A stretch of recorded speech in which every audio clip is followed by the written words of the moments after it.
Le Paris Saint-Germain s'organise dès maintenant pour un mercato estival ambitieux, avec une stratégie déjà bien définie et des objectifs clairs. Après un marché des transferts 2024 jugé réussi, marqué par les arrivées notables de joueurs comme Matvey Safonov, Willian Pacho, Manuel Ugarte Neves et Désiré Doué, le club de la capitale ne compte pas se reposer sur ses lauriers et entend poursuivre sa dynamique de renforcement. Cette volonté de progression est soutenue par une enveloppe financière conséquente, estimée entre 130 et 160 millions d'euros, hors revenus liés aux ventes potentielles. Cette marge budgétaire importante offre aux dirigeants une réelle liberté d'action pour bâtir un effectif encore plus compétitif.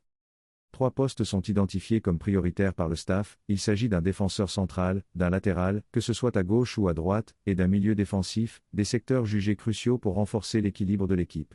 Toutefois, en fonction de l'évolution du marché et des opportunités qui pourraient se présenter, d'autres profils offensifs pourraient également être considérés, notamment un avant-centre et un ailier droit.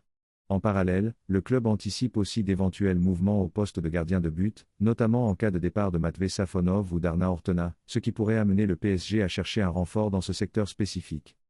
Alors que le départ de Kylian Mbappé marque un tournant majeur dans l'histoire récente du club, les dirigeants veulent aborder cette nouvelle ère avec détermination et ambition. Le PSG souhaite envoyer un message fort sur la scène européenne et nationale, montrant qu'il reste un acteur majeur du football, prêt à se réinventer et à maintenir un haut niveau de performance. Grâce à une marge de manœuvre financière confortable, Luis Campos, en charge du recrutement, et Nasser Al-Khelaifi, président du club, ont les moyens et la volonté d'animer un mercato estival qui s'annonce intense et stratégique.